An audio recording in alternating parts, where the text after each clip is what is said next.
Perfect gifts? We've got them at Nordstrom Rack stores now. UGG, Nike, Barefoot Dreams, Kate Spade, New York, and more. Find everything on their wish list all in one place. Steve Madden? Yes, please. It's perfect. Did we just score? The greatest gifts of all time? Yeah. Head to your Nordstrom Rack store to score. Great brands, great prices. The greatest gifts of all time. If the new Chicken Big Mac at McDonald's looks like a Big Mac, has 3 buns and sauce like a Big Mac, but has 2 chicken patties, then it's not a Big Mac. At participating McDonald's for a limited time.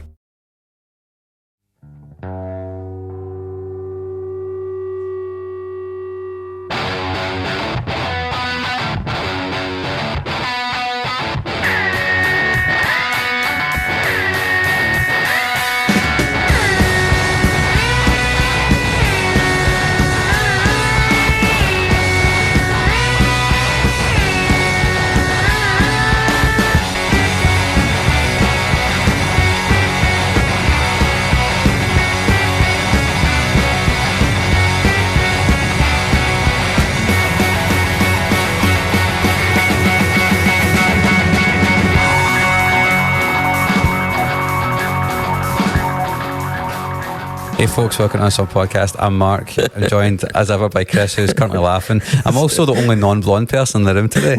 He's surrounded by a couple of bottle blondes on a completely, definitely the first take intro to this podcast. Yeah, not at all like rehearsed. Fucking smooth. Mark, there's a few things going on with me today. I don't have printed notes. Wee bit out of my comfort zone with that. Not feeling very well, but I don't have COVID. As a wee bit of plastic. Confirmed-ish. We'll just go with it and just assume it's true. And yeah, I am a bottle blonde as of last week, and I was a wee bit worried that you might pick on me for it, so we invited along another bottle blonde to be my sort of emotional support, Lost Boys backup. Yeah. Are these your COVID tests right here? Yeah. They've expired, mate. maybe I do have COVID then. Uh-oh. They're usually good for about 3 months after the expiry. I wouldn't worry too much about it. Well, the jeopardy will linger over this podcast. You can do like an epilogue at the end if we've all come down with COVID immediately after. It's a DVD extra of an alternate ending. Who is this other voice? Introduce yourself. I'm David Scott. Do we do full names? Is that weird? If you want to get stalked on the internet, you can give them as much information as you want. I'm Dr. David Scott. I'm a musician in Glasgow, I guess. I play in Moni Jitchell.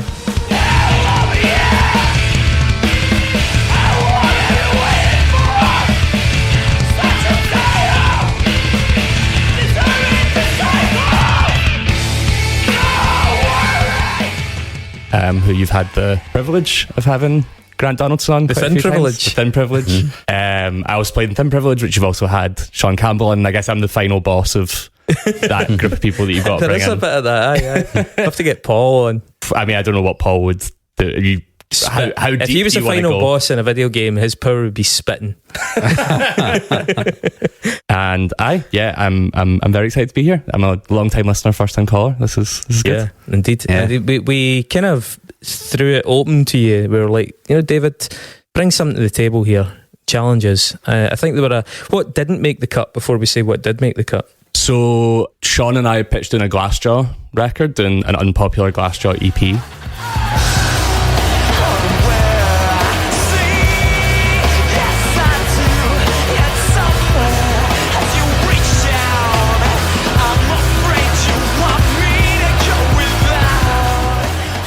It's a great Glassjaw.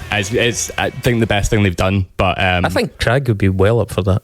It's an EP though. Well, okay. Do you have rules about? Is that Man, our rules are so malleable, yeah, honestly. So malleable. It's not a deal breaker. So that was one suggestion, was colouring book, and then the other one was doing the Tragically Hip, which is Canada's equivalent to REM. Yeah.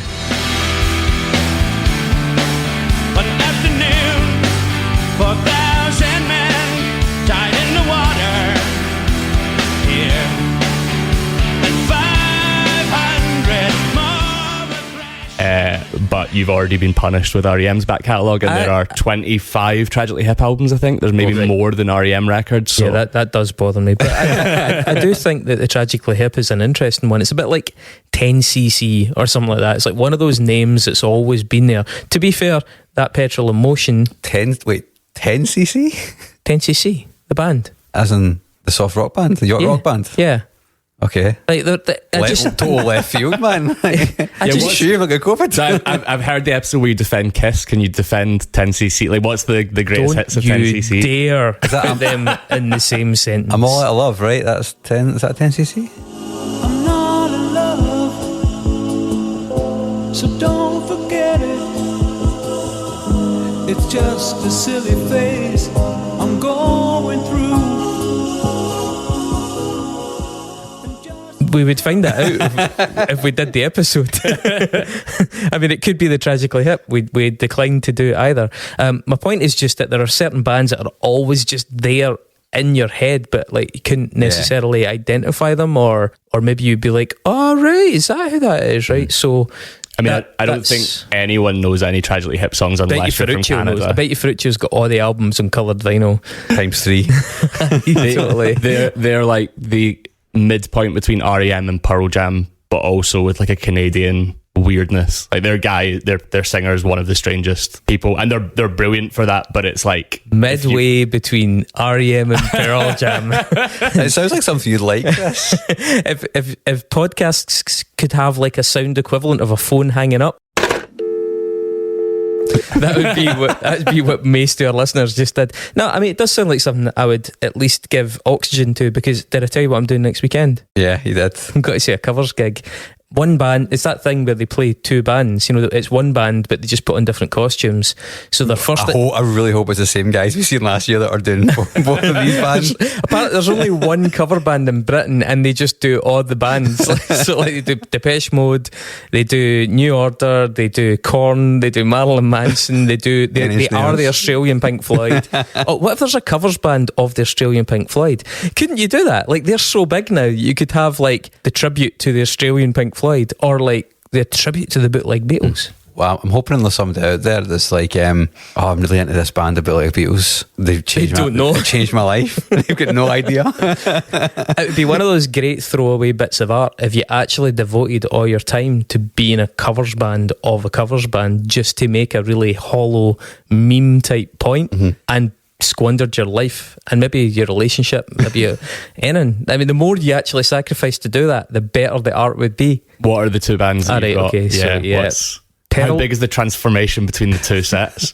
They're both Seattle, right? So you got Pearl Scam, which is a good name if you're a covers band, and Angry Hair, the Alice in Chains tribute band. Angry Hair, yeah. So which do you think came first? Like, if they do both, do you think they were like, we really want to be a Pearl Jam one, and then there was that, I'll play these Pearl Jam songs, but we've got to do them bones as well, and they just have to all learn both. Yeah, I think parts. They might have been a grunge cover band that just really leaned into a couple of them, thought they were better at them. I've seen the videos of them doing the Angry Hair stuff. The singer especially is pretty good at Lane Staley, so I'm going to keep an open mind. It's not the same guys as the Korn and Nine Inch Nails tribute band. I honestly wish it was. I wish it was.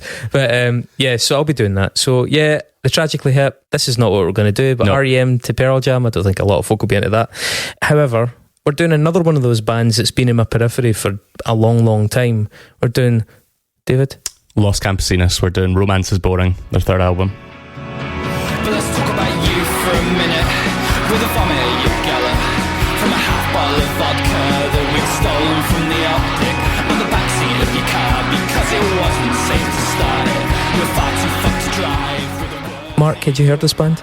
No, I hadn't heard this band. All right, let's talk about that shortly. Yeah. Any admin?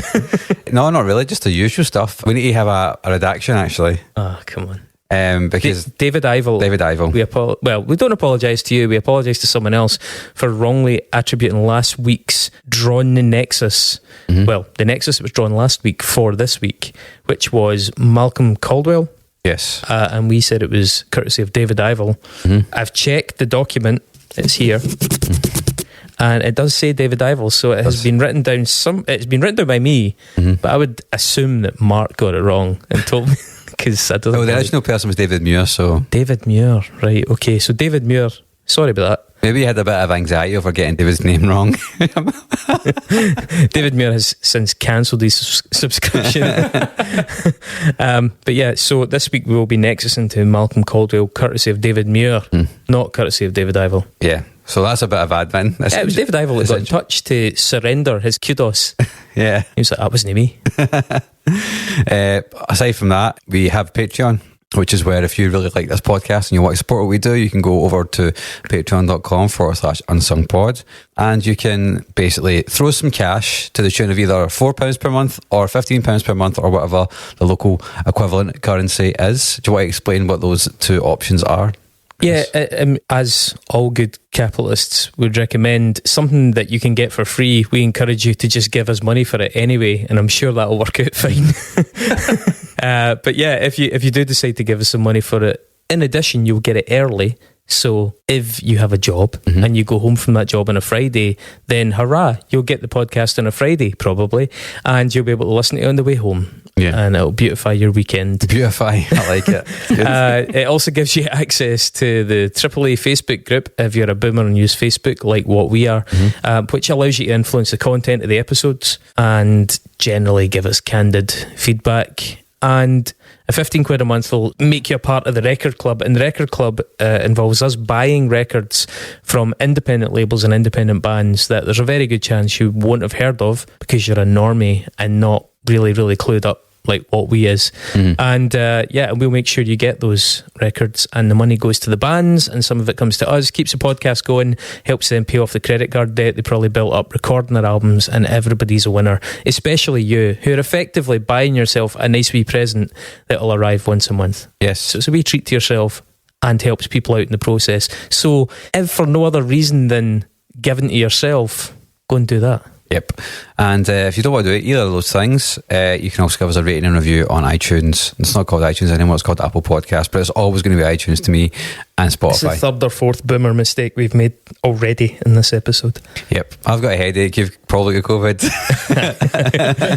So I mean, let's just fucking get torn in, because we fanny about too much these days talking about current affairs. There's not actually much going on in the world at the moment, so we could just nothing happening, man. just get battered in. So Los Campesinos, or Los Campesinos, as I've written to start my notes. That's a good first step. That's It's good. brilliant, eh? Romance is born in 2010.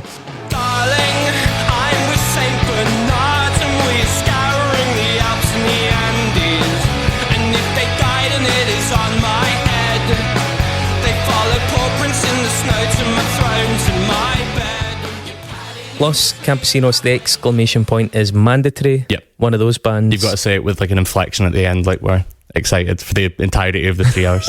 They're still going to this day. Miraculously so, yeah. They just played like last month. Yeah, 2 weeks ago. I mean, how many does the QMU hold? 800. Is it only 800 Yeah. in QMU? Really? No, but the balcony opens about 1,400. Does it? Balcony No wasn't way. that full, but it was, I think, over 1,000. They said that I think they played to more than 6,000 people or 8,000 people over like 6 days. And they definitely said something that, like, in Manchester, the last time they played Manchester, they played to 400 people, and this time they played to almost 2,000. So they've jumped up in the 7 years they've been sort of away and are kind of having a bit of a resurgence. And That's they're doing like a huge US tour. Surprising, actually. Yeah. Yeah, because I mean, they were a band that obviously I was aware of them, but I just assumed they'd kind of stopped doing shit. I know they brought an album out this year, right? Yeah. All Hell. Yeah. And that was like, I think, a couple of years in the making. I mean, they said that we'll get into the sort of arc of the career, but they'd always wanted to do another album, but they were busy with stuff, and then also they, by their own words, ran out of things to reissue, so they went through a thing of reissuing all their records, and they're like, oh fuck, well, okay. that's them all come out remastered now, so we got to do a new one. But it's doing, I mean, it broke the top 40 for the first time that they've ever got to, as like a totally independent band. I think they were the only band not signed to a major label in the top 40 that week. They're a total hardcore sort of like Radio 6 type band, aren't they? They were on, I mean, he was on Six Music. The singer was on Six Music recently on like Steve O'Mac, but I don't actually know. I'm kind of interested to find this out as we talk through it. I have no sense of what cultural space they occupy, because my relationship with them feels very, particularly with this record, during lockdown. It was in a period where they both didn't exist and also no live music existed. Yeah. And then they've come back and suddenly there's like I mean, at the show at the QMU, they were asking how many people in the audience were freshers, and like 20% of the audience cheered. That's interesting. Which was wild. And then the rest of the audience were people in their 30s and up. That was the two splits. There was no one sort of in the middle. So I have no concept of where they're played, who listens to them, what space they occupy. So that's an interesting phenomenon alone, because it's like to come in context free to a band and just engage with them purely on the basis of the work itself is quite interesting. I was much the same. I didn't really know where they were from. One part of my brain, I was like, are they Scottish? And then another part of me was like, no, they're American. And they're neither, as it turns out. They're Welsh. They're not even Welsh. Yeah, none of them are Welsh. They're from Wales, but they met at Cardiff Uni, but not a single member's Welsh. Right. So the band members are English. Yeah. But they met at Cardiff Uni. Yeah. Right. This explains a lot. Because I've got a number of moments in my notes where I'm like, what the fuck is this accent? Yeah, I know, you know. I think I've got a feeling that maybe a couple of them are from Somerset. There's a list of their accents in this book as my like prop. I've got the oral history of this record as well, which will sort of... That's going to be handy, because I was going to say, what is the most posh English accent? I think the guitarist, he's got an estuary accent, and then a couple of them have RP, so it's like... And not super... They're all working class, but I don't know how posh the accents get. They don't sound working class. Can we check their credentials? Class is going to play a part a few times this week, especially in the Nexus. Okay, so Pitchfork described this band as the 21st century's most endearing cult band, and Vice called them your ex-girlfriend's favourite band. Does that check out for anyone? I think I've foisted this on enough ex-girlfriends that it's the other way round. They all hate this band because of me. So Cardiff Uni, 2006. 3 consistent members, so Gareth Paisley, Tom Bromley and Neil Beale. Fucking love that name, by the way. Neil Beale. Is it Neil? I've got Neil Turner. Where did you get Neil Beale from? Somebody check Wikipedia quick. I think it's also Gareth Paisley. I also make that mistake, but bizarrely it doesn't have an L in it, which is weird on Wikipedia. Mark, we need some real-time fact-checking, like the debates here. It is Paisley, you're right. And Neil Turner is what I've got as well, yeah, on the Wikipedia. Who's Neil Beale? Who is Man, Neil Beale? I think I was maybe running a fever, man. Neil Beale's a great name. Maybe I just manifest that myself. Hang on. Does Joe Rogan not have a fact check guy who like pulls stuff up on Jordan? Obviously, I've never listened or watched. You would never do something like that. I've hate watched Joe Rogan a lot. With the blonde hair, I'm not really thinking it's so much hate watching anymore. It was all the Milo episodes. Okay, hang on. So Neil Beale, fucking it. So scroll down your Wikipedia to the timeline of the band, and what is going on there? Is somebody up to mischief? I think somebody's up to mischief. Do you see it? It says Neil Beale, yeah. This is Neil Beale. In fairness, they went by, I think they all used Campesinos as their last name until... New album? But the new album is the first one that they've like... I mean, I think people knew their names, but they never put it on a record, so it might be that some fan thought it was Neil Beale and they've not updated the little... I mean... I don't know why I wouldn't check all the much more obvious ways to reference the band members' names, but I did look at that chart and I was like, Neil Beale, there you go. I just liked it. I love the alliteration of it. Anyway, so it's not Neil Beale, it's Neil Turner. But in addition to that, you've got Kim Paisley? Paisley, yeah. Jason Adelina, Rob Taylor. They've all been in it since in or around 2010. And there's a bunch more people that have gone through the ranks because they're basically a 7-piece, aren't they? Yeah, I think consistently 7. Yeah. Their initial sound is said by many publications to have been inspired by the twee pop movement. The band seem far less in agreement with that themselves. We'll unpack that a bit. But certainly, I mean, from the start of their very first album, the glockenspiels hit you like a swarm of midges. They're just everywhere.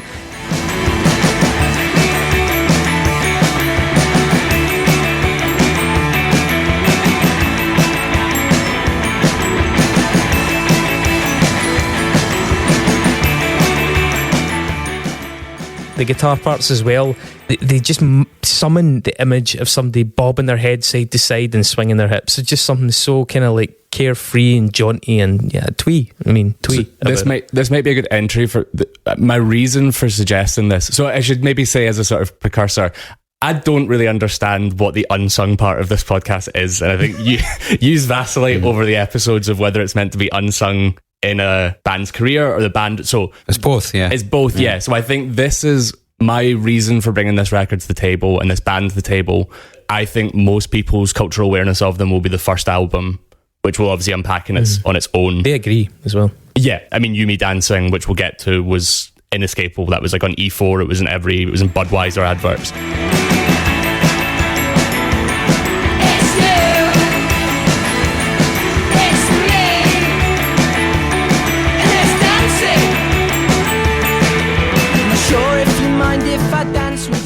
If that's your only understanding and frame of reference of this band, you're missing out on all the other stuff they are. And if you place them, again, we'll get into this, but if you place them in the lineage of, so from the UK side, the House Martins and the Beautiful South is like the big reference points. Mm-hmm.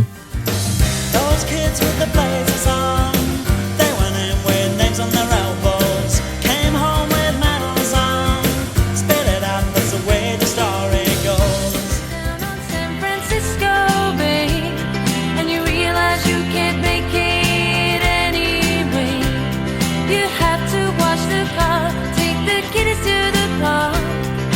Don't marry her, have me. And then in the US, they tour with like Parenthetical Girls. I think they toured with Juju. They tour with Titus Andronicus.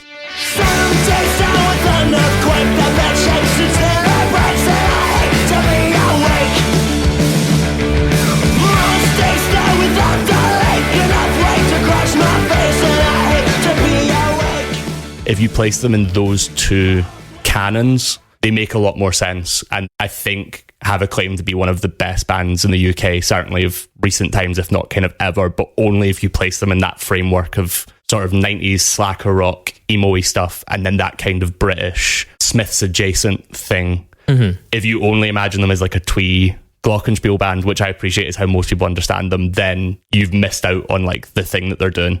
So the unsung thing that I'm trying to bring here is like, I think they stake a claim for being like one of the most interesting acts and one of the only acts that the UK has produced that I think measures up to stuff like Parenthetical Girls, Juju, Perfume Genius, that kind of stuff. I do actually think this is not their unsung record, which jumps, and there's another one that I think is probably their better record, but we'll get to that. So there's a little hidden thing inside it. To just dip back into that, as I said, the band themselves have very mixed feelings about the whole twee alignment and labelling. On their distinct sound, Tom has spoken to Vice. There's a really good article in Vice actually where they go through their own catalogue, but he said we're outsiders and we've always been outsiders, and maybe that's why the people who do give a shit about it give a shit about it. I've always admired bands like Pavement or Yola Tango whose sound hasn't really changed that much, and when you name those bands you know exactly what they sound like, whereas there are bands these days where it's almost a different genre album to album.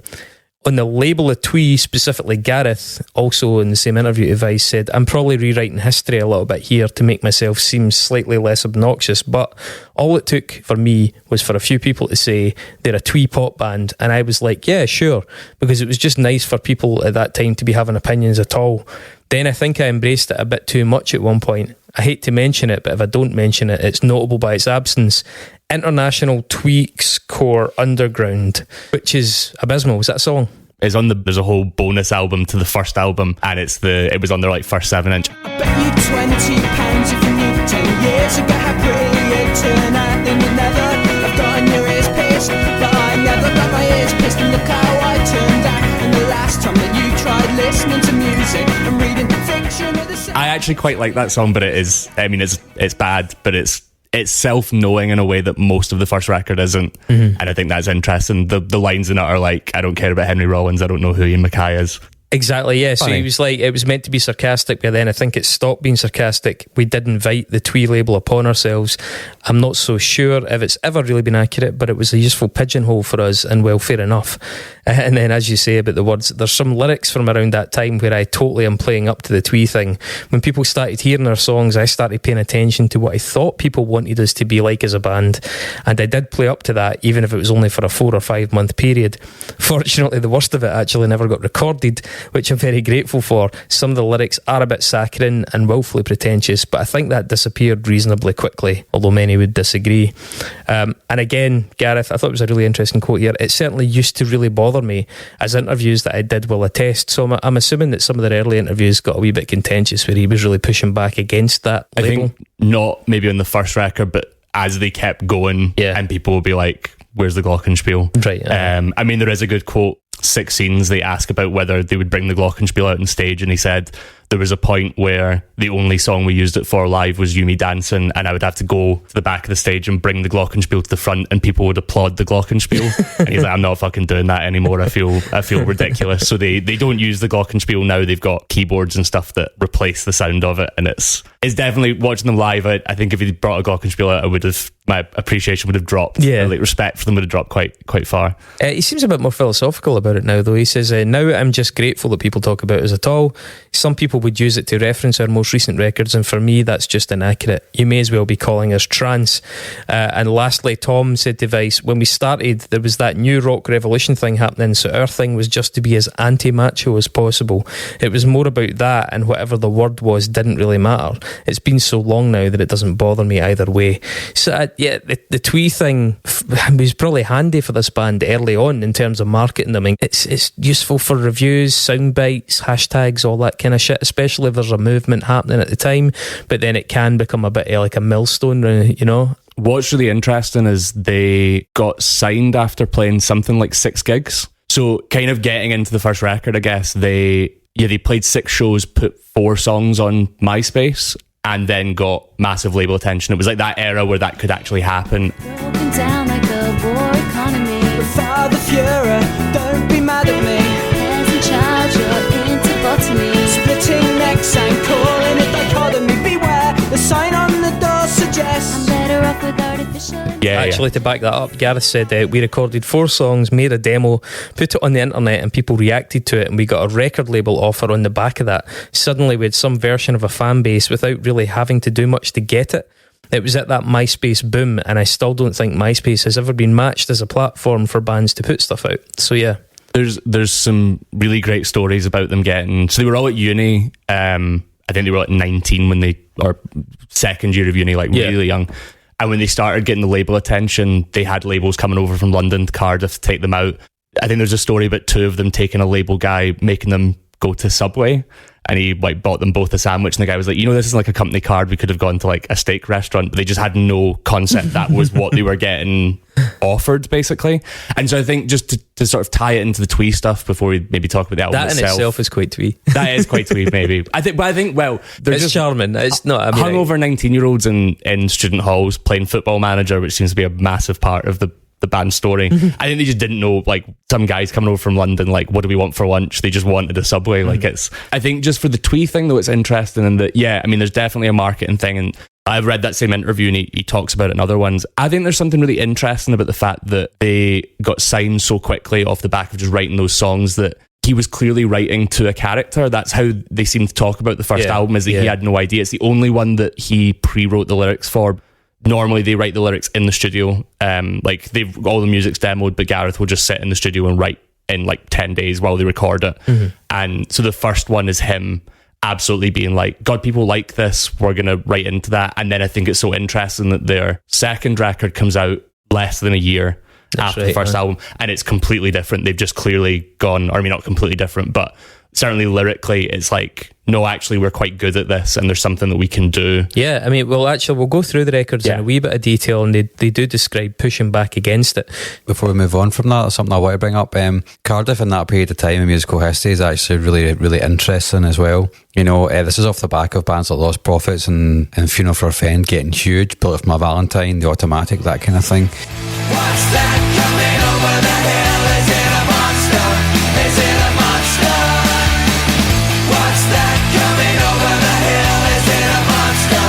Is it a monster? What's that? That area was hot at the time for music, so it's not like, it totally makes sense that a band like this would be getting attention in that area so quickly. Because if you think about not just Cardiff but also the little towns around about it as well, like Newport and all that as well. So there was a lot happening there, and it was a really, really strong music, especially Clubby for Back. Do you know what I mean? Like, so this is like Kids and Glass Houses, that kind of totally, post. And even like McCluskey were this is post McCluskey, but they would have also been the first step that got some of that stuff embedded. Just for the benefit of ourselves as well as listeners, I think, to try and organise our thoughts, I do want to unpack twee pop a wee bit. What does it even mean? And one thing I did notice about this is much as I hate to admit it, because it's not my favourite genre in the world, it probably merits actually an episode, because there's one release that played a remarkably outsized role in the history of twee pop. So just to go through it, we actually mentioned this in the episodes last week about the Proto Men. We were talking about nerd rock and geek rock, and how, you know, for example, Belle and Sebastian, there's an example. Like, people can't really agree on what that is, and a lot of people see it as twee pop, or, you know, indie twee, whatever, and then others see it as like a geek rock thing, and maybe it depends on what country, you know, you're coming from there as well. Twee equals, you know, simplicity, childlike innocence in terms of definition. All Music tried to unpack the genre label as perhaps best likened to bubblegum indie rock. It's music with a spirit of DIY defiance in the grand tradition of punk, but with a simplicity and innocence not seen or heard since the earliest days of rock and roll. You know, as punk and post-punk and all that got much more complicated and more production and more saturated and quite big and sometimes even quite grandiose, this was sort of deliberately going back the way to like fucking Buddy Holly and stuff like that, you know, really sparse. I mean, and actually I think Buddy Holly's probably quite a good example. Every day it's a getting closer, going faster than a roller coaster. Love like yours will surely come my way. Hey, hey, hey. Twee pop kicked off in the late 80s really, although the Smiths are seen as being like unwittingly kind of the proto-twee band, especially given the lyrical approach and the things they sang about, and also the genderqueer elements of it. The 90s saw a small surge in it because of the Riot Girl adjacent groups, and in the referencing of people like Daniel Johnson and groups like the Vaselines and Teenage Fan Club and the Pastels by Nirvana. I'm in hell and the angels cry 'cause I'm trying to sell my soul. And when mom complains about my clothes, I say, hey mom, leave me alone. Basically anything that Kurt Cobain had in a t-shirt or anything they covered on an album saw a renewed interest, and those were all bands and projects that were really part of like that twee underground punk in a very qualified sense. And another one was Beck, who, it was slacker rock, but there was a lot of like twee factor to that because Beck came up in the geek rock thing as well. Los Campesinos themselves stem from another burst of twee pop fervour, which was around about the early 2000s. You might remember, for example, the Magic Numbers. Let the sun be the one to change you, baby. I wanna learn how to lie. If I'm to know, 'cause I wanna go. Remember this band? I remember the Magic Numbers. Is that where your brain goes with this? Or you? Well, the Magic Numbers were very successful. I mean, I saw them at the Barras. Fucking knows why, because I hated that show. But I saw them at the Barras, and they were twee pop resurgence in terms of that genre, that lightness, that kind of like airy whimsy was really back in fashion. Now, I'm not saying that Los Campesinos are a stick-on for that, but at that early stage in their career, at that 2006, 2007 point, this is kind of who they were being classed in with as part of the twee pop resurgence. I mean, the first Arcade Fire stuff as well was really quite twee, the EP stuff that they did. The tail lights burn like coals to tell me how the story ends. Apparently as well, twee pop's enjoyed another recent resurgence, and this may explain the audience at the QMU, but supposedly it's become a really big phenomenon in TikTok, and there's a really big young audience for twee pop. It's one of those genres that's getting shared on a lot of videos. Well, funnily, the Rob Taylor, the multi-instrumentalist in Los Campesinos, had one of his old songs go viral on TikTok and has now got a record deal with Warner Brothers, I think, just basically to reissue that EP because it was getting millions and millions of streams. Yeah, well, there you go. And that was, you know, like acoustic guitar and playing the kick pedal with 1 foot sort of post Bon Iver stuff. A choir of golden angels wearing matching rucksacks as they obscured the view to your train. And I'm sorry if it seems like I'm rambling. Honestly, I mean, I don't mean to speak for you, David, because I know you're like almost like a full fucking musical generation behind me, but like I do constantly marvel at how fucking out of touch I am at the level of influence where, like, you know, one bit of music seemingly plucked from fucking obscurity just goes mad viral. I mean, my favourite one is, do you know about the Caretaker challenge? So Do you know the artist, the caretaker? The artist, the caretaker. So it's like an ambient artist who made... We've covered him. Have you covered him or have you done the caretaker, right? Ben Power Blank Mass picked him for one of his albums. Of course, right.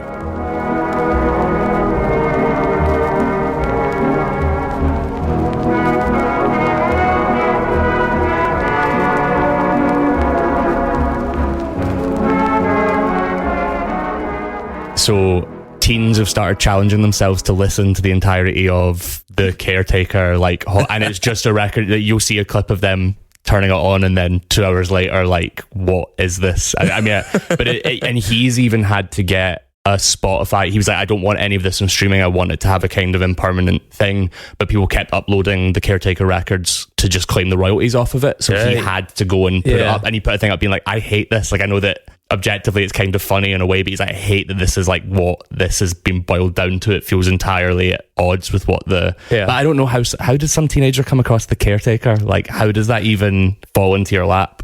It's that fucking giant melting pot of random ideas and, again, whimsy. You know, that's where memes come from. It's like, how the fuck do fucking dogs, you know, where the fuck does all that come from? Like, where do some of these memes emerge from?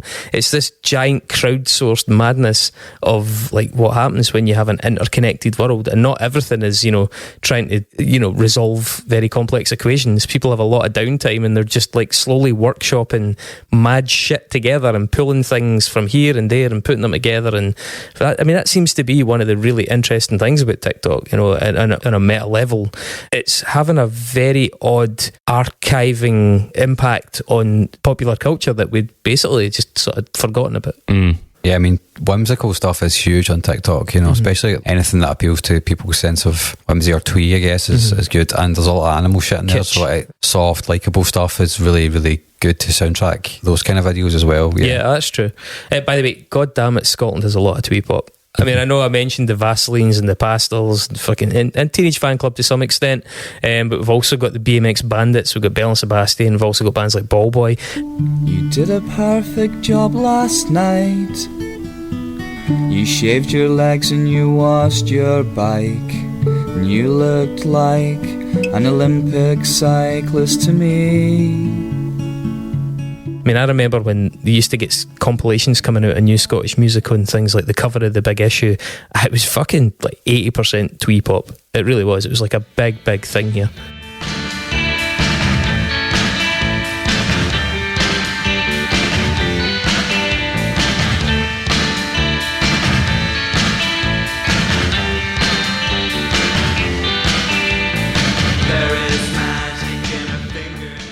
So I was going to say, like, not bringing it even back to Los Campesinos because I wasn't listening to them at the time, but my experience of a lot of this kind of music, so they were around the same time as like Johnny Foreigner, Skylarkin, like that kind of stuff, like Alcopop Records, Big Scary Monsters. Like, that's in my mind where a lot of this sits.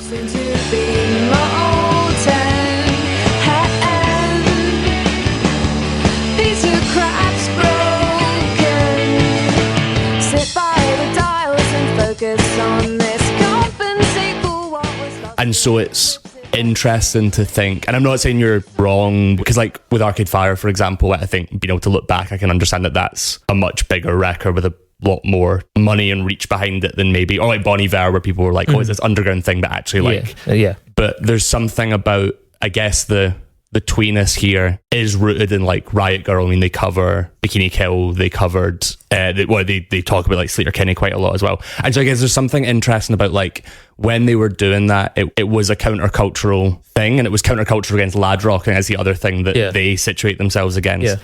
It's interesting obviously looking back or seeing the longer tail of that, where it then has a corporate manifestation, or like it's coming back in some ways. And I can't really speak to that because I wasn't even listening to Los Campesinos at that time, but they certainly talk about themselves in that space. You know, they were in, again, Titus Andronicus, like No Age, like bands like that. It's just interesting how something that was seen as sort of oppositional to dominant culture in the rearview mirror can end up looking much more apart with other kinds of dominant culture. Do you know what I mean? Like, I think the thing is, it was so unshocking. You know, this is like the weird irony of the, as you say, the subversiveness of it, is that it's so mild. You know, and I mean, some of the bands in the 80s probably suffered the same fate. You know, like bands like the Bluebells, and you talked about the House Martins and stuff like that. They were like very credible bands, but you know, in hindsight, they seem incredibly beige.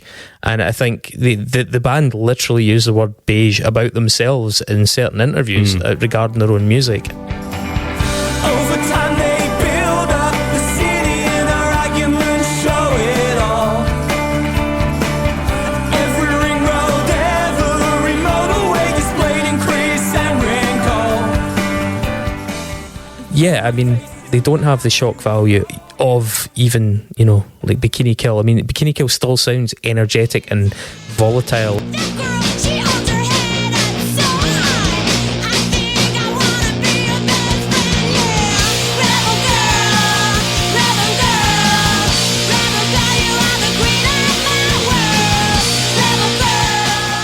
And this band is a much more understated undertaking. Just in the House Martins, because that's an interesting one in that, I mean, I'm not a huge House Martins fan, like I just haven't listened to it much. But there is that interesting thing where, what's the US hardcore band, Jersey's Best Dancers, that I'm forgetting the band's name. Lifetime. The Lifetime album cover is a copy of the House Martins one.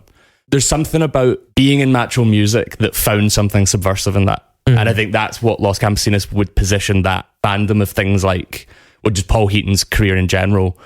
It exists in that space again. So I agree that it's not Riot Girl, but also like it was what their immediate surroundings was. I mean, I think in this book or in one of the interviews, they explicitly say Chelsea Dagger. They're like, that was what the music around us sounded like. Yeah. It was just four sweaty guys with guitars, like, and so having a glockenspiel was a way of reaching beyond that and doing something else. Yeah. But then it becomes more fragmented where, if you place that beside, like, I mean, I love Arcade Fire, but you place that beside Arcade Fire, you place it beside like Broken Social Scene, who are a big part of Los Campesinos' story as well.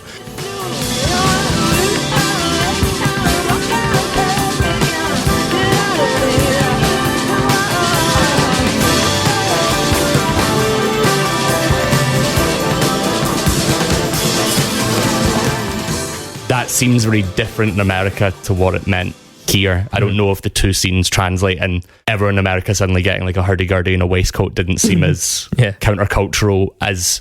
I'm not even saying that Los Campesinos are countercultural, at least not on this record or the early records, but there is something about why that posture was taken. Plus they're also 19 and actually none of this was thought out. That's the other thing they say, like it's literally the first 10 songs that like Tom wrote as well. The sincerity of it is interesting, you know, and I think there's a whole other movement of this now as well. We're on like a new wave of this, and as a promoter I can definitely testify that, you know, you get sent demos and links constantly, and you'd start to build up a cross section each time of what's kind of happening in the kind of out there in the world of bands. And there's a remarkable number of musicians that sort of unironically embrace the most benign music from 80s and then late 90s, bands that sound like Simply Red. And you're like, fucking hell, this sounds like Simply Red, but there's tons of kids go to their shows really enthusiastically, and you're like, I mean, they're totally sincere about it. It's just a really strange, iterative, regenerative process that's just constantly going, and it's a bit like TikTok in itself, I suppose, where they've just heard this thing and it's stuck, and now it's so unfashionable that it's actually quite counterculture to just do it. And, you know, and sort of tried to build its credibility back up again. And yeah, I mean, the lack of, as you say, like pre-calculation, you know, the fact that it just sort of came out is pretty compelling. Can I pull on that Paul Heaton thread for a minute? Well, I was going to say, can we give Paul Heaton some credit? Yeah. He went into the Brazen Head and bought everybody a drink. Yeah, and he also does that all the time, apparently. Was it not like guy. After COVID? I remember him posting a thing being like, here's my like 25 favourite pubs. I've put $1,000 behind the bar. If you just go in and ask for it. So Sleazy's is one of the bars that he'd done it for. Yep. And yeah, just seems to do that. He seems, I mean, we'll always get into the Los Campesinos politics and they're great as well, but like seems like a stand-up guy. Yeah, his current, I think he's touring really big rooms really soon, and he's charging £35 a ticket for playing somewhere. I think he might actually be playing the Hydro. Wow. I think he might be. But yeah, it's in the time when Los Campesinos were starting out, the Beautiful South were probably as big as it'd ever been. Lots of really big radio hits, but were just so tragically uncool. She's a perfect 10, but she wears a 12. Baby, keep a little 2 for me. She could be sweet 16, busting out of the seams. Yeah. Is this like Perfect 10 era? Is that era? Yeah, right. That's what I love that song. I think not long afterwards, the Beautiful South stopped being a band. They split. What was it? Irreconcilable musical similarities. They just basically stopped being a band. And then he went and did his own thing, and he realised that nobody actually cared. So he started playing really small venues again and did like a couple of records. And it wasn't until I got Jackie Abbott from the Beautiful South back to do a couple of records that he started to get famous again. I read a really cool interview with him in The Guardian recently where they go on a pub crawl with him around Manchester, and they kind of just talk about like his philosophy on music and his career, stuff like that.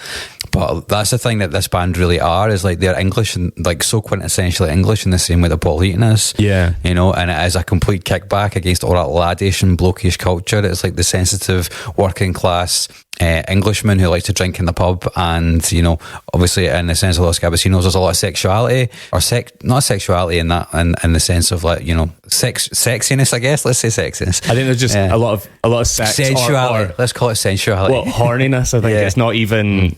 I mean, they even say that most of the songs about sex are about not having sex, and how like it's a complete failure. Yeah. It's not. This isn't Leonard Cohen or Father John Misty or something. Like, this is not a ladies' man record. Yeah. And a lot of the Beautiful South stuff is about relationships and the quirkiness of them, and all the kind of weird ins and outs of them, as opposed to like, oh, she just broke up with me or whatever. There are songs about that as well, but you've got a song like Perfect 10, which is like actually quite a funny song, and he's a great lyricist, you know. If I remember right, I think Gareth was in his band for a while or did a tour with him, but I can't find like there's no videos or anything of that, but there was some tour that he got invited to be like, it wasn't him doing solo, I think he was like in the band somehow, but I don't know in what context, but it was probably in the era between the Beautiful South breaking up and like coming back, and he contributes like a short bit of writing. It's like a poem to a booklet for one of the Los Campesinos records as well, so they have some connection. I don't know like how close they are, but he's obviously a big sort of leading light in what Los Campesinos are. It's certainly what Gareth is like pushing for with a lot of the lyrics. So when you talk about twee pop and a lot of the things you've spoken about, or you've said about it, Chris, have you spoken about it as bands that I guess you'd probably call quite beige? And the Beautiful South, and I suppose some of the House Martin stuff, but mostly the Beautiful South were seen as being like relentlessly beige. You know what I mean? To a lot of people. Yeah, not so much at the time though. Yeah, but I mean, as a band gets older and then they become like Radio 2. Do you know what I mean? Oh, definitely. In hindsight, I think it's. But I was going to say, look, I think that's a really interesting thing though, because again, that just kicks back against the dominant culture of the time, and the Beautiful South were still like a hugely successful band that people loved. Paul Heaton is, you said, is a leading light, but he is also like the whole ethos of the Beautiful South generally seems to be something which they seem to have kind of weirdly taken on board a little bit as well. I think we want to contextualise it a wee bit, and that brings me to that record that I said played an outsized role in twee pop. It was C86. The letter C86. We touched upon this in the Luke Haynes episode. We did, yeah. So it's an NME compilation from 1986. It was a cassette follow-up to C81, which unsurprisingly came out in 1981, which was a more eclectic collection of new bands, and that was done in conjunction with Rough Trade. The C86 thing was much more like twee focused and really kind of coalesced all this thing that was happening into one place. It became kind of shorthand for music that was characterised by jangly guitars, and they call it melodic power pop structures, but quite minimally delivered.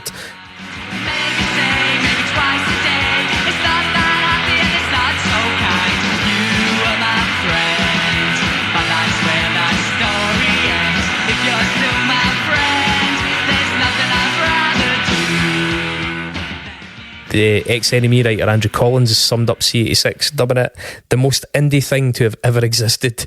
The tape cassette included people like the Mighty Lemon Drops.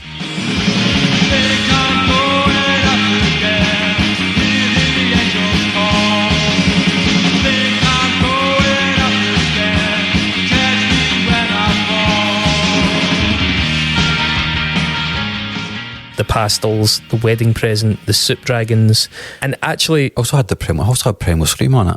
Oh, did it have Primal Scream? Yeah, it's just, it was weird that there's a couple of bands on it that would never be associated with that scene, but were just chucked on it anyway. Okay. Primal Scream was one of them. Well, funny what you were saying though about how time judged some of that music. In its own time, the C86 thing also became a bit of a pejorative term. The C86 scene is now recognised as a pivotal moment for indie music in the UK. There's like a 2006 CD called CD86, 48 tracks from the birth of indie pop. And in 1986, NME continued the tradition of compiling selling a new band album. This time it was a CD, C96, but it didn't really go down anything like as well. The only two bands from it that seemed to fare quite well in the long term were Broadcast and Mogwai.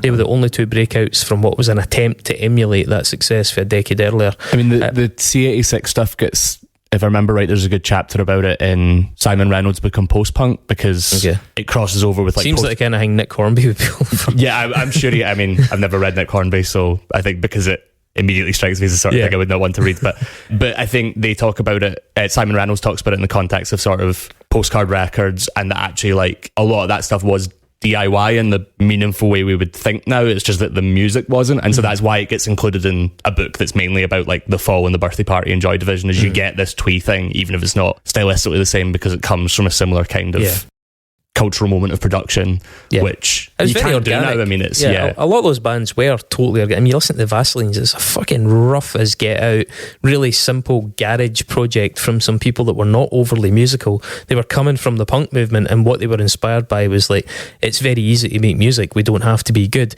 They just didn't choose to spit in people and wear outrageous hairstyles and fucking piercings. They just had a totally different aesthetic, but the motivation in that sense of like, anybody can do this was very similar. Some other big names for the origins of that were Sarah Records, which was based in Bristol in the late 80s and early 90s.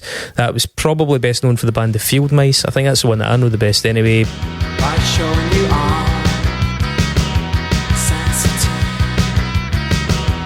you do this, being crucified by.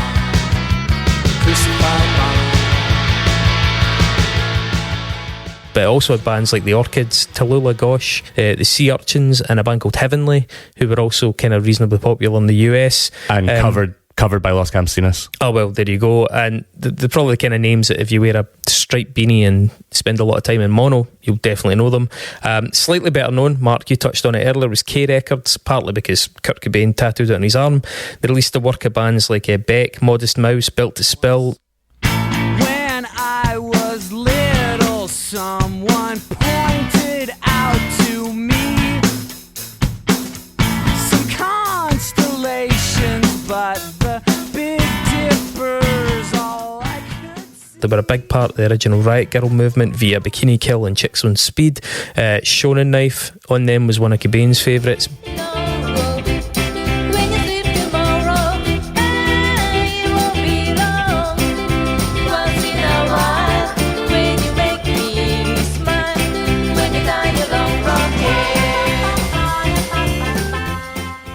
Beat Happening was a really big name in the Northwest sub-pop scene. They also put out some heavier stuff, including Melvins and Carp.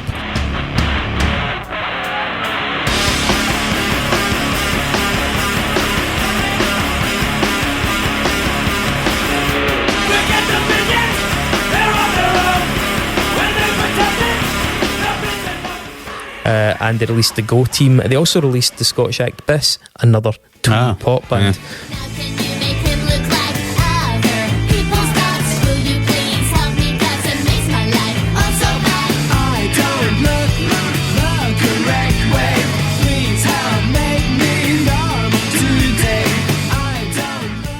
So it's kind of noted in many quarters as well that we mentioned this briefly earlier on, that twee pop's sensibility gained a strong following in queer musical circles. Like the band Blue Boy, who were pretty big in that scene, were an openly queer band.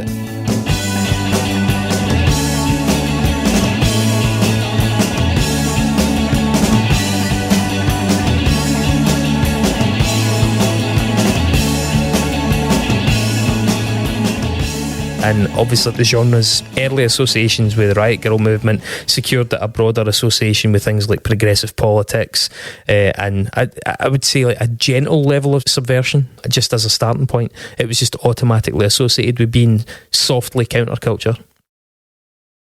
So I think we should probably dig into the discography a wee bit. I wasn't really sure how to navigate this because I'm not so familiar with the band and it's a little bit hard to do them justice. So I did that thing that I do sometimes where I went and looked at a bunch of fan rating sites and magazines ranking sites. So I'm going to report back and you can give me your initial reactions, okay? So the Reddit one is where I started because also you get a lot of reaction on Reddit from other fans. They went with No Blues as number 1.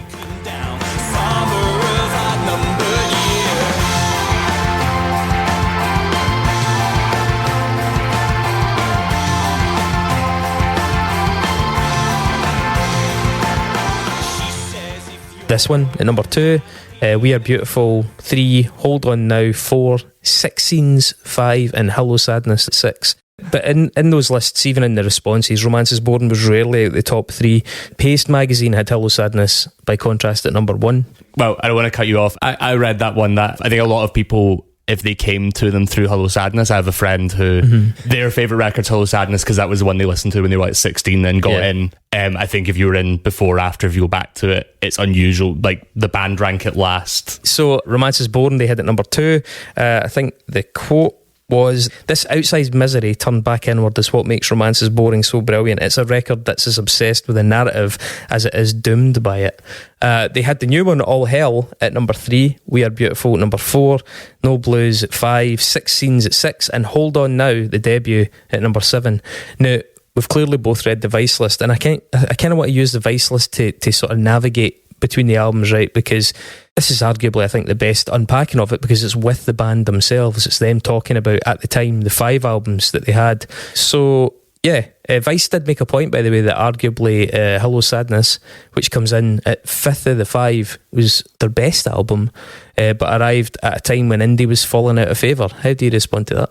How would I respond to the notion that all indie was falling out of favour? That's a big historical claim. That is a big historical claim, but magazines are prone to come out with comments like that. Yeah, always. They're saying that it was arguably their best album. I suppose anything's arguably anything, but I mean, how plausibly could you make that argument? So do you think that Hello Sadness is just objectively much weaker? Yeah. And they do as well. I mean, I think Vice puts it that it's a strong one, but they say that the middle of it is where all the bad songs lie, which I agree. I can't remember how most of the songs go. There's a funny bit there, yeah. He says, Life is a Long Time, for example, is in the middle of that album, which is one of Rob's favourite Los Campesinos songs, and without question, Rob's favourite Los Campesinos songs are always the worst ones. Yeah. They also, Gareth said in that interview, Hello Sadness was an attempt at streamlining everything. I think we were shooting for sophisticated vanilla, but parts of it just came out beige. So there's 2 things to say about Hello Sadness. One is that, yeah, they definitely, the streamlining doesn't work in the way that they then, I think, achieve much better on No Blues. The other thing is that, and it's not been on any of the lists you've mentioned yet, but there's the compilation record, Whole Damn Body, which is 6 songs that they recorded at the same time as Hello Sadness, and all of the upbeat stuff that is missing from that record is all on that EP, and it's phenomenal. There was a couple tracks they said they wished they'd included and would have made the album much better overall. Yeah, considering they were coming off the back of a record that's like 15 tracks long and is insane. Hello Sadness could have been their shot to be in like the UK's Arcade Fire, and it just hit a moment where that was probably gone. But even then, I think if we're talking about the impact of like changing taste, it's No Blues that is the record that fails because, like, well, they also had a bad label relationship, but that record comes out in bricks for reasons that are nothing to do with the record's quality. For me, I know everything you said about Hello Sadness there is about it maybe not quite landing the way it should have, and it's definitely a much darker record. It's less hopeful, I think. Now I've a whole lot of hate for the island. Since your friends buried you down there 6 feet deep beneath the sand, but at least I know we'll never be that far now from each other. I think on balance they're probably quite a hopeful sounding band, probably the tweeness. I actually felt as though their sound was a lot more hi-fi, but I realised after listening to the other records that hi-fi is not really the word that I meant. It's more cinematic. Yeah, for sure. The even on Romance Is Boring, the mix between the keyboards and the guitars is still quite like punk and quite sledgehammery, whereas from here on out from the discography it's a lot more even, and it feels like it's a lot more considered in terms of how it should be mixed. I do think that's also to do with, you know, who was producing and who was overseeing the projects. I mean, it's all the same person in it basically until the new record. So but yeah, I kind of it reminded me of like how Bright Eye started off lo-fi and got gradually more hi-fi as their records went on, and even when they were doing more stripped back stuff, there was still loads of flourish to it and still lots of interesting mixing choices and stuff like that, you know. So a band I was actually going to raise, because I know you've done an episode on them, and I think Hello Sadness is a really interesting point of comparison for them, is Cursive.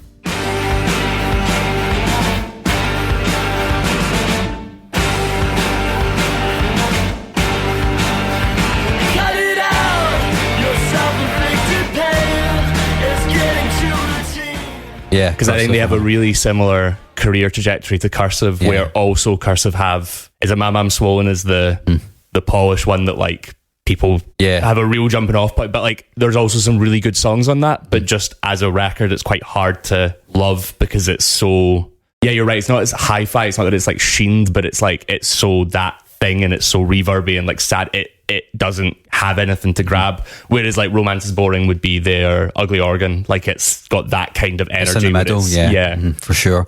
And so a couple of songs I really enjoyed in that. I liked By Your Hand.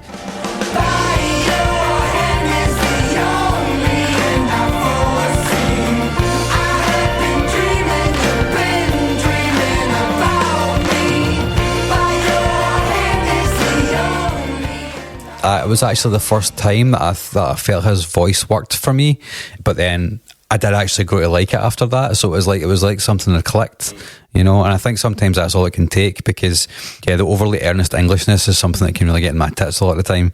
It's got nice keys, the horns are on it. Lay you down atop the bay. I'm not sure if it's love anymore, but I've been thinking of you fondly for sure. Remember what your heart is for. Hate for the Island kind of borders on kind of Midwestern emo guitars, which I quite liked. And then the last one I really enjoyed was the Blackbird in the Dark Slope. The blackbird feasts upon my guards and bears its beak to fly my shoulders back, my jaw pushed out, my stomach sucked in. Its wingtips push across my lungs and fill them. It's kind of got the energy of the first couple of albums, but again it's more cinematic and kind of widescreen, and it has the female backing vocal, which I quite like when they bring it in. It adds another layer, another texture, which I think can sometimes set off songs. Can I just jump in on something you said about the pickup and the overly earnest Englishness? David, you teased something earlier on about an accent map. Yeah, let's refer to that, because this is an inescapable part of this band, right? I mean, obviously I was like, right, they met in Cardiff, but you're saying, right, they're English. That makes a lot more sense, because god damn, they're so fucking English. I mean, this is the one that has the song about every defeat a divorce, 3 lions, which is explicitly about the World Cup. These 3 lions that were sitting on my chest are crawling hard into my skin as I am gasping for my breath. And as they each play noughts and crosses on the scratches they have left, I have to screw up both my eyes as it goes into sudden death. They whisper really. I mean, they have a lot of songs about the English World Cup team, but that one is like, I quite like the song, but I'm not even a football person, but it's a rough listen. It's the only rough thing being a Los Campesinos fan is like during the World Cup, them tweeting at completely at odds with everyone else, being like, yes, England are out, and they're the only people I see being sad about it. And I'm like, on everything else, you're good. But right, so unpack these accents for us a wee bit, man. So they're both from the West Country. Gareth and Kim are from, I was actually looking at the town earlier, it's like somewhere near Bath, I think. Okay. The original, so Alex, the original other singer, is RP English but with traces of Russian and American. She's got like Russian family. And then I don't know what all of these like mean as codes. It says that Ellen has RP English, Harriet Estuary English, Jason Brighton, Neil Cheshire, Rob Northwestern English Texan, and Tom's Estuary English. Estuary English. And what's RP? Received pronunciation. So so the Queen's English. But I think that like international English, I think maybe both Ellen and Alex are international, but I might be wrong. Like this, somebody playing Diana. No, it's RP is the old school BBC announcer from the 60s, 70s. It's like proper Queen's English. Interesting, right? And estuary, that's... Would that be Thames Estuary? So you're kind of looking about the London area, but not London, but more like Ken and that's what I understand. That kind of area. Northwest's a bit of departure then. That's like about Preston and all that kind of stuff, isn't it? Liverpool. Or probably even further north than that, maybe. Wait, which one's north? Cumbria. That kind Wait, of stuff. who's from what? Did you not say Northwestern? Oh no, well, Northwestern English Texan. So it's like he's got an American accent. Oh, like I don't know. It's like probably when you hear him speak, it's a weird voice as well. I don't know where I feel like if they listen to this, I'm going to feel really bad. Like I feel like the punctuation's key there. Is it Northwestern English Texan or is it Northwestern English it's / Texan? 4 words with no punctuation, so I have no idea. God bless a comma and a hyphen. Yeah, I mean the overt Englishness of the band, I do find. I mean, I was like wrestling. I was like, am I genuinely just a wee bit racist? Are you a xenophobe? Yeah. I find it's a real stumbling block with some music for me. It's quite funny because so I need to credit Jason for getting me into Proto Men, which I didn't mention in last week's episode, and I thought that he would quite enjoy Romance Is Born, and as soon as he had the accent, I was like, nope. Just for like, I can't do that accent, man, I'm sorry. But I wonder if that's... He's Greek as well. I wonder if but we've indoctrinated him. I wonder if that's a sentiment that's shared by people other than Scots and / Irish. Apparently not, it's some Greek as well, so... Like, do you think like alienates Australians if they... Oh, no, think they listen to Kate Nash?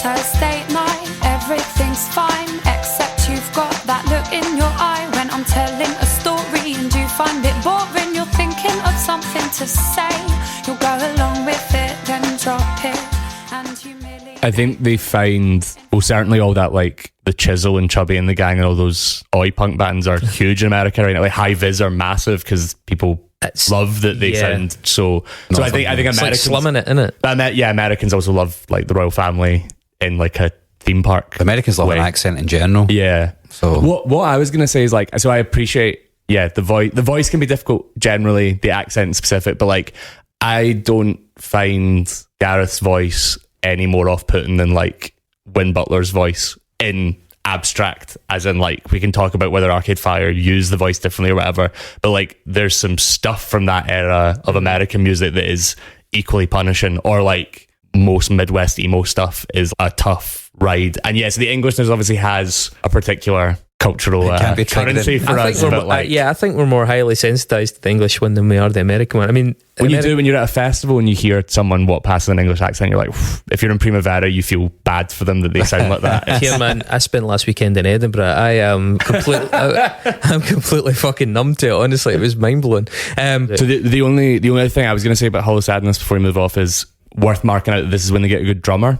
I think that's one of the reasons they sound much better, is that the drummer who plays with them up till Romance Is Boring leaves, and they talk that without slating him, they say he was a really nice guy, but he wasn't a good drummer. And the guy they got, it was just their mate from class, really. Yeah. And the guy they got, Jason, who's still in the band, used to play drums for the Pipettes. I don't know if the Pipettes was like post Amy Winehouse, three lassies singing fake doo-wop music. Like it was like, this was mid 2000s. I'm thinking of someone else. Yeah.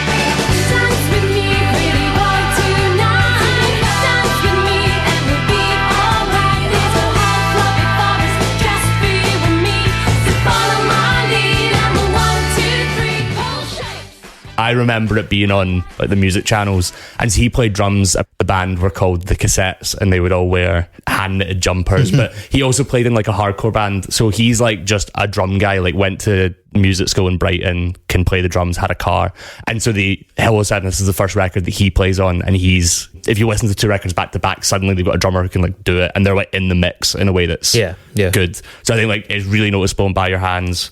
It's really noticeable in Hollow Sadness. In fact, the first three songs are just like, if you listen to them back to back, it's like really noticeable that the band sound steps up. The only other thing I wanted to call out is that Baby I Got the Death Rattle, the second last song, is an all-time great Los Campesinos song. I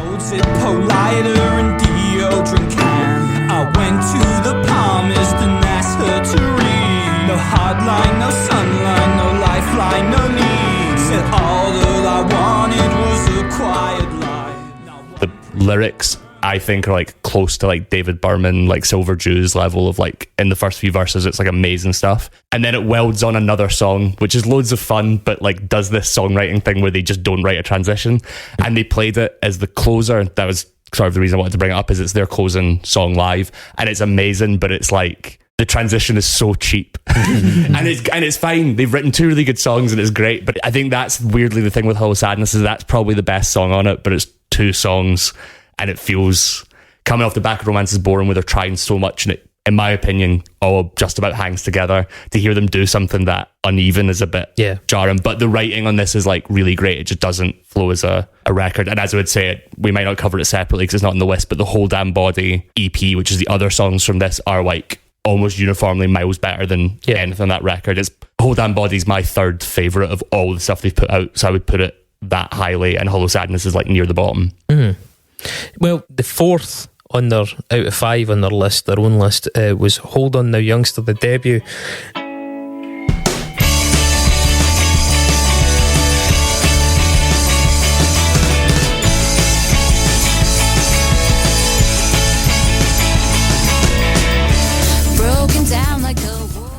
It was remixed by John Goodmanson, who went on to work with him really regularly on future records and gave it that sort of continuity that you were talking about, Mark.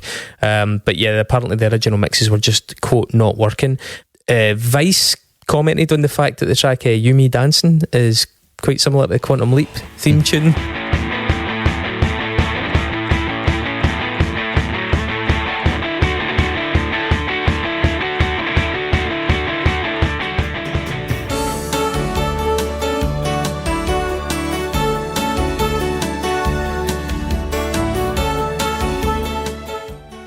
Hadn't picked up on that.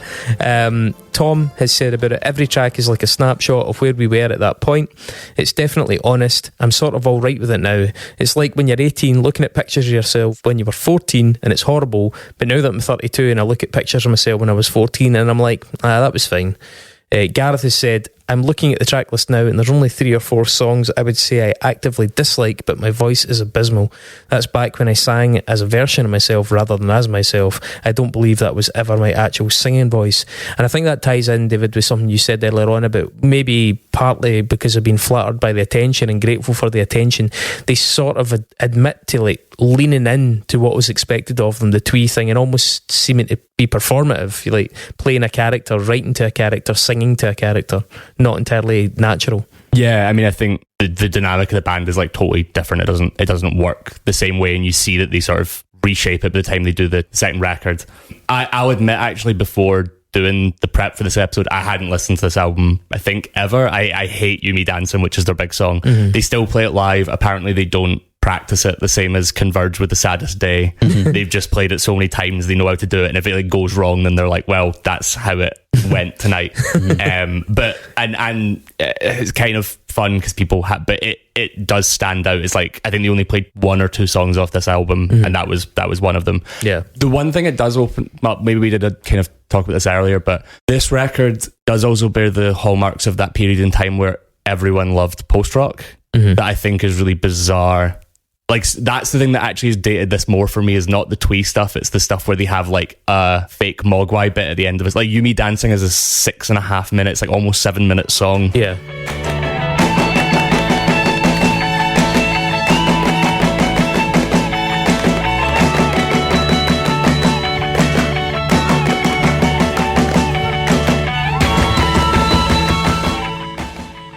And it's got a big build up with xylophones, and that's a mogwai thing. I hated that. Like, I liked post-rock enough, and then when I moved to Glasgow and saw every band doing that, it became scorched earth. I can't listen to like almost any of that. It got rinsed really badly. And it's just funny that like, yeah, that's the thing that sounds most 2008 to me, is that if these were all just little lo-fi compact songs, I actually think that's when the record works best, when it sounds like a little scrappy, like 2-minute thing. In fact, I've got a note that the second song, Broken Heartbeats Sound Like Breakbeats, is exactly the same as When I Argue I See Shapes by Idlewild. I don't know if it's a reference, but it starts with the counting.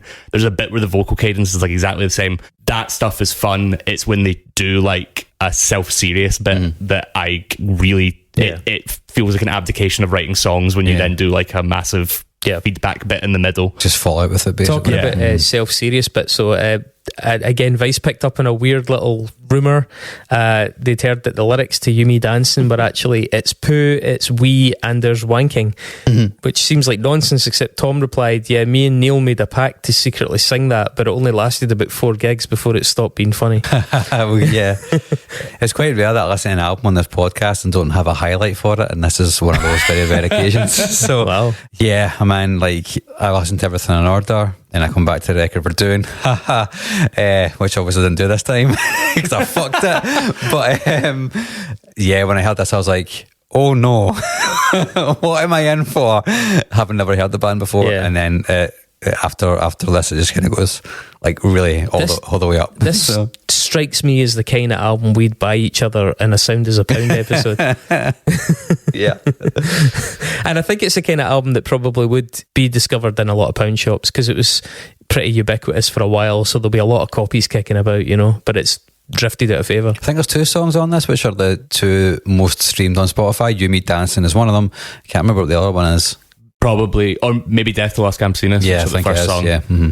I mean, I'll admit I also didn't really enjoy this. I'll at least say that like I find the energy of it charming. It's quite infectious in a way. It's quite infectious. But there's just they're doing every trick they've got all the time to the point where it's actually quite hard to tell when some songs finish and some songs start because they just are doing a bit and then a bit and you're like, is this a bridge section from the previous song? And then you look and you're 3 songs down the record.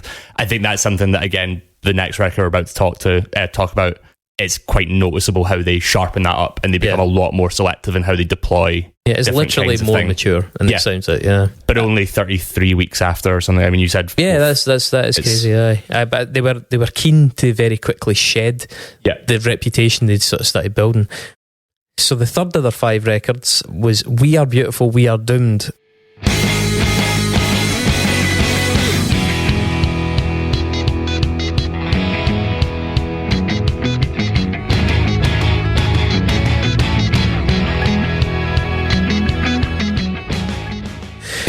Can I make a confession here? Do I look like a priest? Actually, so I actually did this record and not Romance is Boring. That was good. Yeah. Aye. I think I got our wires crossed by reading our chat a little bit. So yeah, you have a lot to say about this one then. Yeah. Well, okay, very quickly then. This time it was recorded and produced by John Goodmanson, who had worked with like Bikini Kill, Slater Kinney, Death Cab for Cutie, Pavement, and he became the regular producer. Do you remember the song Bandages by Hot Hot Heat? No.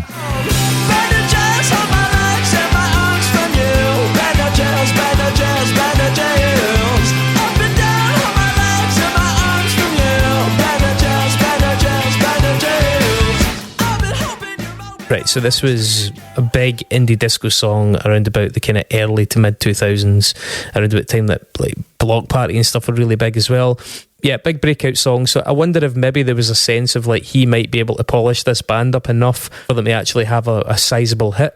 Gareth has said about this record that we recorded it only 4 months after Hold On Now Youngster came out, and at that point I wanted some sort of reappraisal of the band almost immediately. We used to claim it was an EP for contractual reasons, so Wichita had to release another album from us after.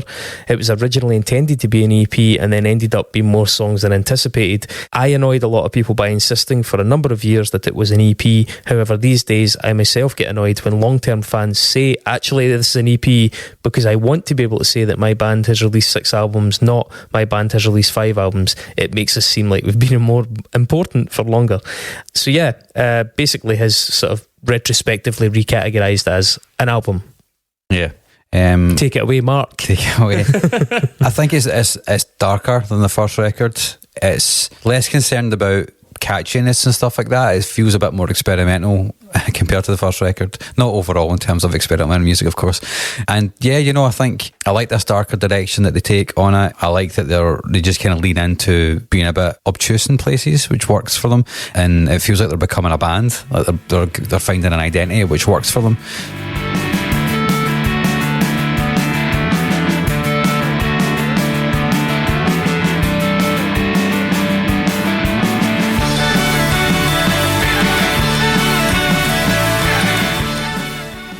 Back to your cursive point, David, the first song, Ways to Make It Through the Walls, the guitars have a big cursive feel on that for me. I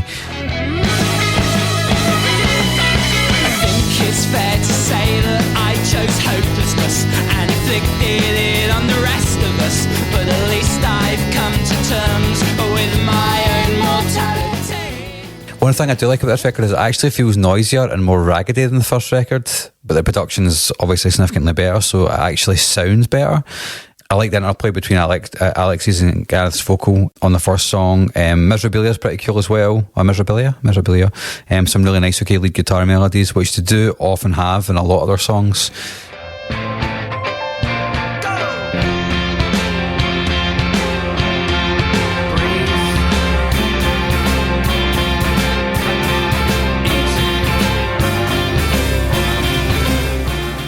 Also about the English football team, unfortunately. Yeah. But I mean, I don't know. I mean, yeah, Chris. Obviously, you prepared Guest vocals by David Baddiel. You've prepared more notes for this, but I think if the shout at the world because the world doesn't love you, lower yourself because you know that you'll have to line, if that gets you, then you can vibe with some of Los Campesinos. If that turns you off, then I feel like that's maybe the point where you part ways with them. Like Miserabilia is the first one where they really learn how to do that thing, but you're also it's a litmus test for potential fans. Yeah. You need those fingers for crossing's pretty cool. It's kind of more measured and patient. The guitars mesh together quite well with the violin in it, which creates a really lovely texture. I can taste the blood on your lips and on your tongue. I can see your teeth turn pink, your gums fade to white. You kind of explore that a little bit more in Hello Sadness in a much more hi-fi way. It's got a fun anti-solo as well, which kind of reminded me a bit of the Paper Chase, but obviously not the Paper Chase because they are a horror of a band compared to these guys. They would have been aware of the Paper Chase though, because they go and tour in the US with Parenthetical Girls. She made it through the worst of it. She's made it through the worst of it.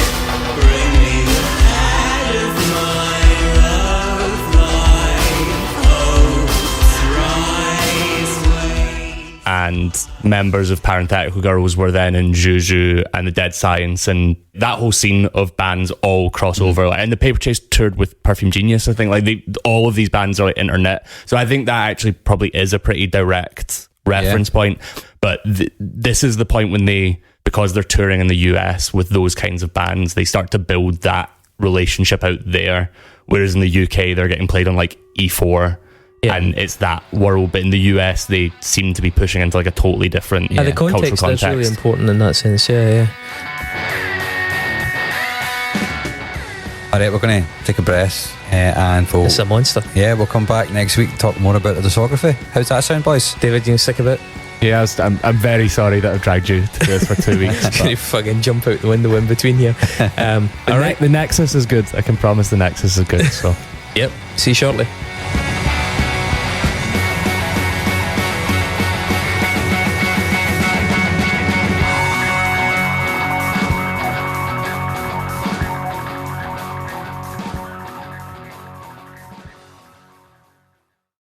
Perfect gifts? We've got them at Nordstrom Rack stores now. UGG, Nike, Barefoot Dreams, Kate Spade, New York, and more. Find everything on their wish list all in one place. Steve Madden? Yes, please. It's perfect. Did we just score? The greatest gifts of all time? Yeah. Head to your Nordstrom Rack store to score. Great brands, great prices. The greatest gifts of all time.